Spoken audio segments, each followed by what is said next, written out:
2 Samuel chapter 4. And when Saul's son heard that Abner was dead in Hebron, his hands were feeble, and all the Israelites were troubled.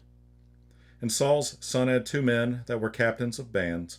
The name of the one was Baanah, and the name of the other Rechab, the sons of Rimmon, a Beerothite of the children of Benjamin. For Beeroth also was reckoned to Benjamin. And the Beerothites fled to Gittaim, and were sojourners there until this day. And Jonathan, Saul's son, had a son that was lame of his feet. He was 5 years old when the tidings came of Saul and Jonathan out of Jezreel. And his nurse took him up and fled. And it came to pass, as she made haste to flee, that he fell and became lame. And his name was Mephibosheth.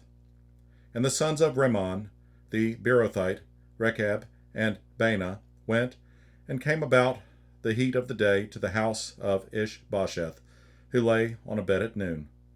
And they came thither into the midst of the house, as though they would have fetched wheat, and they smote him under the 5th rib, and Rechab and Baanah his brother escaped. For when they came into the house, he lay on his bed in his bedchamber, and they smote him and slew him, and beheaded him, and took his head, and gat them away through the plain all night. And they brought the head of Ish-bosheth unto David to Hebron, and said to the king, Behold, the head of Ish-bosheth, the son of Saul thine enemy, which sought thy life, and the Lord hath avenged my lord the king this day of Saul, and of his seed. And David answered Rechab and Baanah his brother, the sons of Rimmon the Beerothite, and said unto them, As the Lord liveth, who hath redeemed my soul out of all adversity, when one told me, saying, Behold, Saul is dead, thinking to have brought good tidings, I took hold of him, and slew him in Ziklag, who thought that I would have given him a reward for his tidings. How much more, when wicked men have slain a righteous person in his own house upon his bed?